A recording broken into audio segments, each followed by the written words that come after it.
যাচ্ছি ভাই, আমি এখনই ব্রিজ থেকে লাফ দিচ্ছি। দে ভাই, জলদি দে ভাই। হ্যাঁ ভাই। হ্যাঁ, কেউ মনে হয় লাফ দিল। আরে তুই ওরে লাফাইতে দিলি কেন? আরে ওরে পাঠাইছি আমার দাদা খাজানা ফুটছিল কোন জায়গায় সেটাও শুনতে, কোন জায়গায় যে। আরে তোর দাদা তো অনেক আগেই মরে গেছে, তার জন্য তো এই লাভ দিয়ে মরলো। তোমার পৃথিবীর সময় তো এখনো শেষ হয়নি, মরে গেছো কেন তুমি? দাদুর সাথে দেখা করতে আসছি। কি কাজের জন্য? ওইটা আমি দাদাজিকেই বলবো। যেটুকু ওর দাদাকে ডেকে নিয়ে আসো। জি মহারাজ।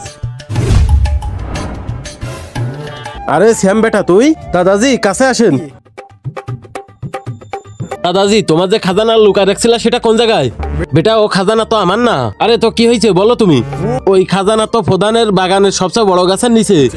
মহারাজ, আমারে আবার পৃথিবীতে পাঠিয়ে দেন। ঠিক আছে যা, কিন্তু তুই যদি আবার একটা পাপ করিস তাহলে কিন্তু তুই আবারও মরে যাবি। ঠিক আছে, আমি কোনো পাপ করব না। ভাই জলদি বল, খাজানা কোথায়? হ্যাঁ চল আমার সাথে। আচ্ছা চলো। সবচেয়ে মোটা গাছ ওই তো, চলো।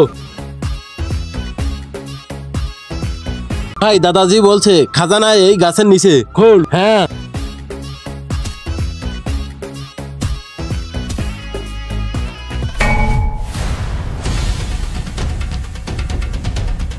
পেয়ে গেছি খাজানা। আরে ভাই ভাই কি হলো? কিন্তু তার আগে তোমার কাছে কোনটা সব থেকে দামি, এক বস্তা টাকা নাকি মা বাবা? যদি মা বাবা হয় তাহলে ভিডিওতে একটা লাইক দিয়ে চ্যানেলটি সাবস্ক্রাইব দিয়ে রাখো। যদি লাইক সাবস্ক্রাইব না করো তাহলে বুঝে নেবো তুমি তোমার মা বাবাকে ভালোই বাসো না। আরে মহারাজ, আমি কিভাবে মরে গেলাম? আমি তো কোনো পাপই করিনি। যে খাজানা নিছির ওই খাজানা তোমার না, ওই খাজানা প্রধানের। তুই না বলেই নিছির, ওইটা পাপই হয়। আর তাই তো এটুকু এরে নরকে নিয়ে যাও। জি মহারাজ।